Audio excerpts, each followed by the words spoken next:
ദൈവത്തിന് സ്തുതി. അൺഎക്സ്പെക്റ്റഡായിട്ട് അമ്മയ്ക്ക് സുഖമില്ലെന്നറിഞ്ഞ് പെട്ടെന്ന് എമർജൻസിക്ക് നാട്ടിൽ പോകേണ്ടി വന്നു.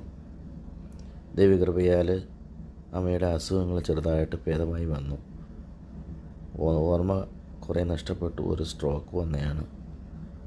ഇപ്പം വീഡിയോ എടുക്കുമ്പോൾ അമ്മയ്ക്ക് ആരാണ് വീഡിയോ എടുക്കുന്നത് ആരാണെന്നൊന്നും അമ്മയ്ക്ക് അറിയത്തില്ല. ജീവിച്ചിരിക്കുമ്പോൾ അപ്പനും അമ്മയെയും സ്നേഹിക്കാതെ ഇരിക്കുന്നുണ്ട് ജീവിതത്തിൽ യാതൊരു അർത്ഥവുമില്ല. അവർ ജീവിച്ചിരിക്കുമ്പോൾ അവർക്ക് വേണ്ടുന്ന സ്നേഹവും പരിലാളനകളും കൊടുക്കുന്നതാണ് നമ്മുടെ ജീവിതത്തിലെ ഏറ്റവും വലിയ ഒരനുഗ്രഹം എന്ന് പറയുന്നത്. അതിന് എൻ്റെ കുടുംബവും എൻ്റെ സഹോദരങ്ങളും അതിന് അനുകൂലമായി നിന്നു. ദൈവകൃപയാൽ അമ്മയുടെ അസുഖങ്ങൾ ഭേദമായിക്കൊണ്ടിരിക്കുന്നു. ഇപ്പോൾ ഏകദേശം ഒരു 70% 60% സുഖമായി.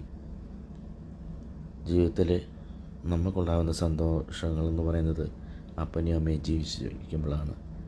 അതുകൊണ്ട് ജീവിച്ചിരിക്കുമ്പോൾ അവരെ സ്നേഹിക്കും. മരിച്ചു കഴിഞ്ഞിട്ട് സ്നേഹിച്ചിട്ട് യാതൊരു പ്രയോജനമില്ല. അപ്പനും അമ്മയും ഉപേക്ഷിക്കരുത്. അവരെ സ്നേഹിക്കണം, ലാളിക്കണം. ദൈവത്തിന് സ്തുതി.